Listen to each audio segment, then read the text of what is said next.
یہ علماء نے اس پروفیشن کو اختیار کر کے بڑی تنگی والی زندگی گزاری ہے میرے بھائیوں، بڑی تنگی والی. میں اپنے بارے میں کہتا ہوں، اپنے بچپن کا، اپنے بچپن.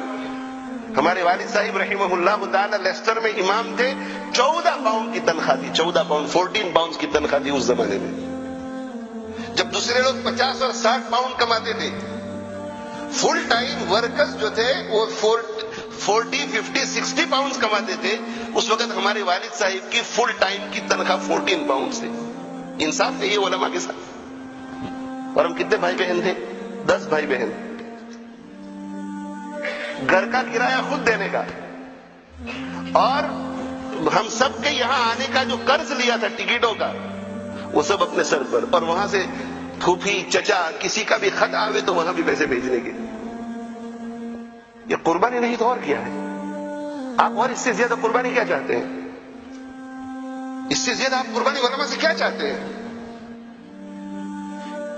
آپ ایک ایک پیری کا حساب کر کے ان کے ساتھ معاملہ کرتے ہیں، اور وہ راستے میں آپ سے ملاقات کر لیتے ہیں اور مل جاتے ہیں، اور آپ کہتے ہیں کہ مول صاحب ایک ذرا کام چھے، گھر میں ذرا پرابلم تھی کہ ذرا آؤ نہیں. فوراً کہتا کہ چلو بھائی. وہ یہ نہیں کہتا کہ اس کی تنخواہ ہمیں نہیں ملتی ہے. آپ 2 منٹ کا حساب کرتے ہیں، وہ حساب نہیں کرتا. مسجد سے نکلتے ہوئے تھکا ہوا ہے، پورا دن اس کا یہاں گزرا ہے، مدرسے سے فارغ ہو کر نکل رہا ہے. مولانا ذرا کہ ایک مسئلہ پوچھو نا. جی بھائی پوچھو. مسکراتے ہوئے. وہ یہ نہیں کہتا کہ یہ کوئی پوچھنے کی جگہ ہے. وکیل کے ساتھ آپ ایسا معاملہ نہیں کرتے، آپٹیشن کے ساتھ ایسا معاملہ نہیں کرتے، ڈاکٹر کے ساتھ ایسا معاملہ نہیں کرتے.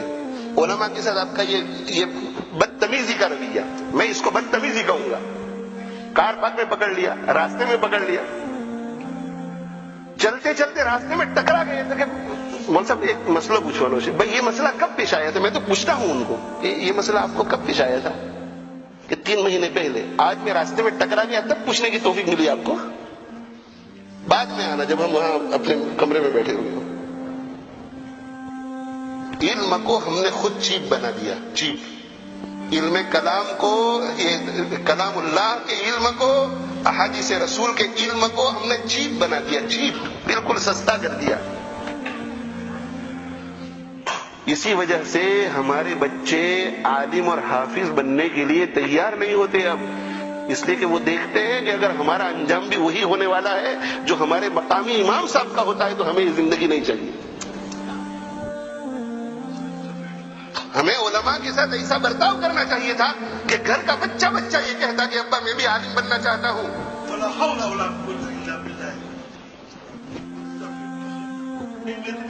سنجیدگی سے میرے بھائیو سوچو، سنجیدگی سے سوچو. میں بہت درد دل سے کہہ رہا ہوں، واللہ العظیم نیت میری صرف یہی ہے کہ جن مسلمانوں کے دلوں میں علماء کی حقارت ہے وہ باقی نہ رہے. اس لیے کہ اگر یہ باقی رہی تو ایمان سلب ہو سکتا ہے، ایمان سلب ہو سکتا ہے، ایمان چھینا جا سکتا ہے موت کے وقت. میں یہ نہیں کہتا کہ آپ ان کو دعوتیں کھلاؤ، میں یہ نہیں کہتا کہ آپ ان کو ہدیے دو، میں یہ نہیں کہتا کہ ان کی تنخواہ بڑھاؤ. شاذ و نادر ہی ایسا واقعہ سننے میں آیا ہوگا. میرے علم میں آج تک ایسا واقعہ سننے میں نہیں آیا کہ کسی مسجد میں کسی امام نے یہ کہا ہو یا وہاں کے مدرسین نے یہ کہا ہو کہ بھئی اب تو حد ہو گئی، تنخواہ بڑھاؤ ورنہ منڈے سے ہم پڑھانے کے لیے نہیں آئیں گے. سنا آپ لوگوں نے کبھی امام نے یہ کہا ہو کہ بھئی تنخواہ بڑھاؤ ورنہ کل سے میں نہیں آؤں گا؟ 7 days ابھی کام کرتے ہیں. بہت سی مسجدوں میں 2 امام نہیں ہوتے. چھٹیوں کا کوئی حساب ہی نہیں.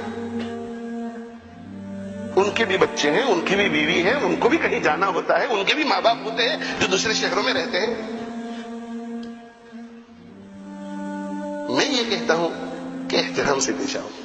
میں یہ کہتا ہوں کہ یہ پیسوں کے بھوکے نہیں، یہ آپ کی محبت کے بھوکے ہیں، یہ آپ کی محبت کے بھوکے ہیں. انہیں نوکر مت بناؤ. یہ نوکر نہیں ہے، انبیاء کے وارث ہیں.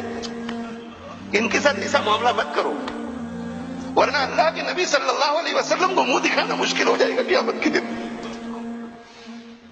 میں آپ پر ترس کھا رہا ہوں، ان علماء پر ترس بالکل مجھے نہیں آتا، اس لیے کہ ان کے صبر پر اللہ ان کو بہت دے رہا ہے اور دے گا.